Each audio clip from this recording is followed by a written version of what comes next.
Okay.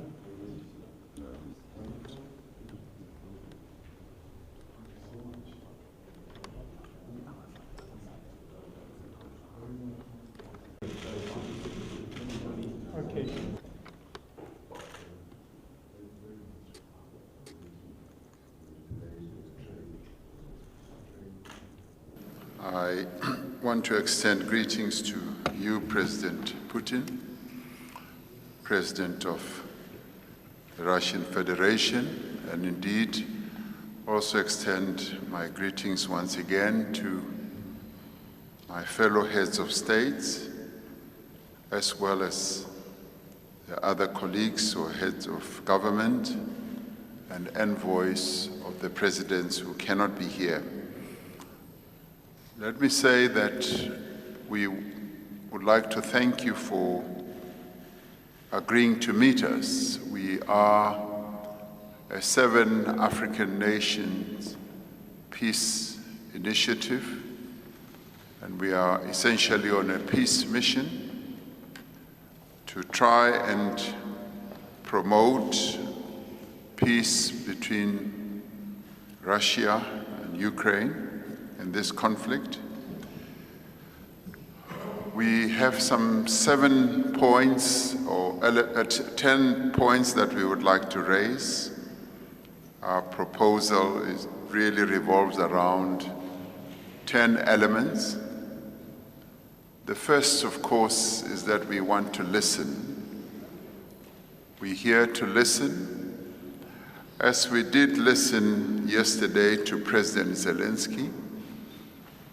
He outlined a number of issues to us, and we did tell him that we would be meeting you, where we would also listen to your perspective on this war, and we want to listen with respect and also with recognition of the views that you will put forward to us.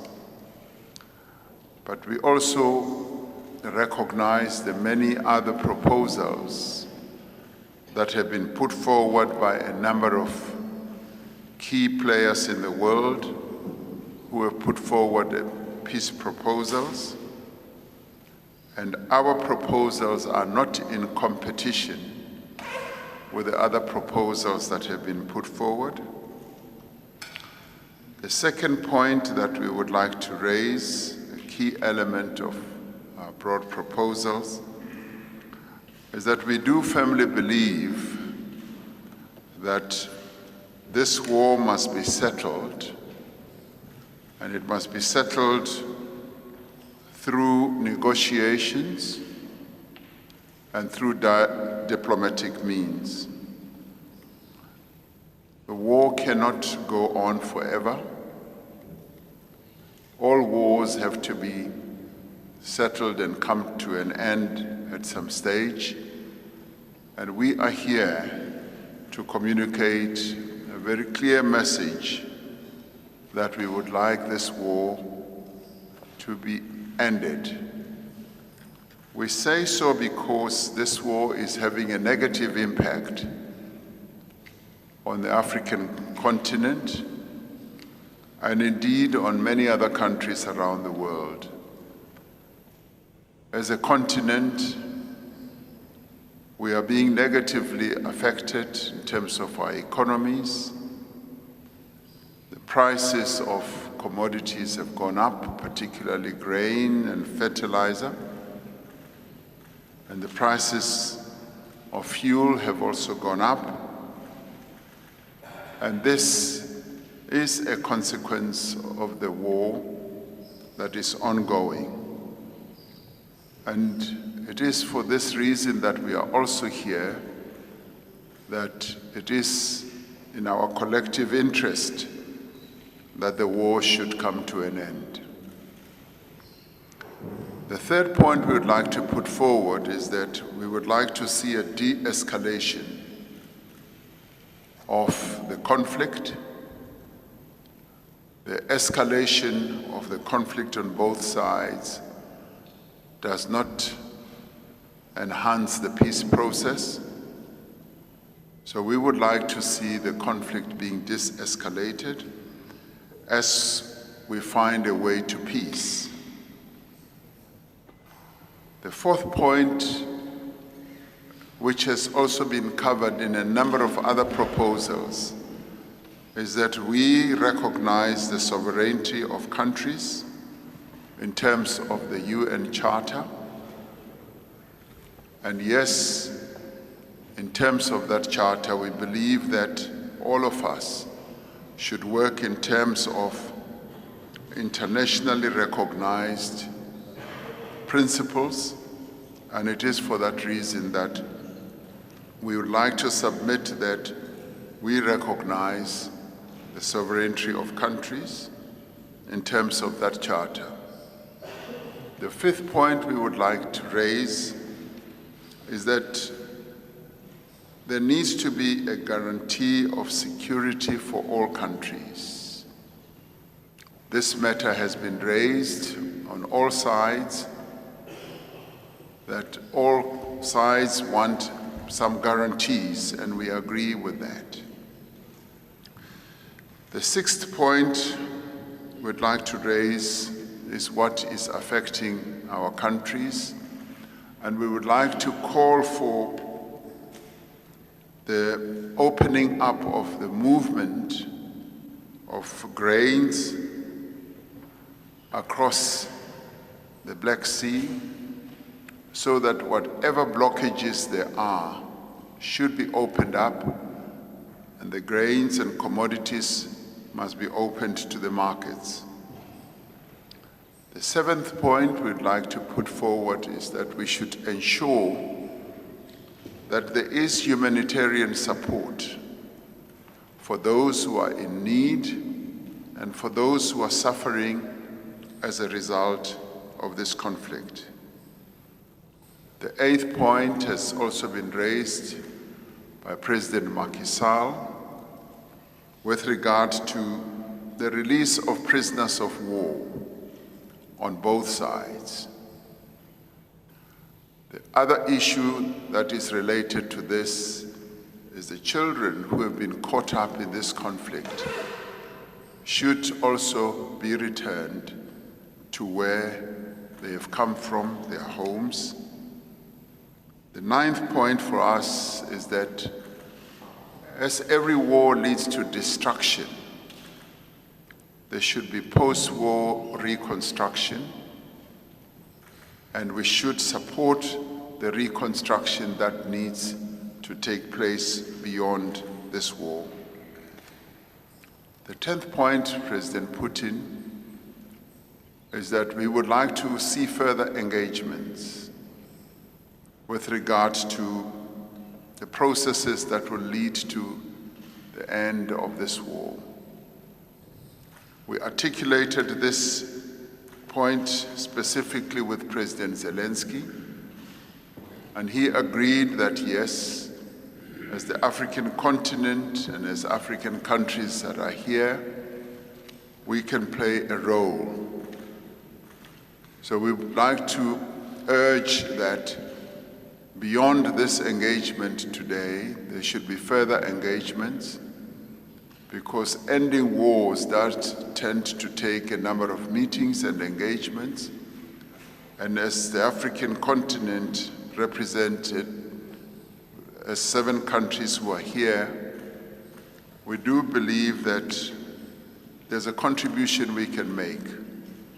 And we make this contribution with the greatest respect to both countries, respecting the positions that they have put forward, but also believing that there is a common position that can emerge, a position that can lead to peace. A number of proposals that have been put forward, we believe, lay a foundation for a peace to be found. And this is precisely what we would like to explore, so that all of us together can contribute to bringing this war to an end. Those President Putin are the key elements of our proposals that we put forward to President Zelensky, which we also now put forward to you. And we do believe that this is the time for both parties to negotiate an end to this war, because this war is causing a great deal of instability and harm to various countries around the world. And we as African countries are feeling the impact of this war. So this is what we've come here to share with you.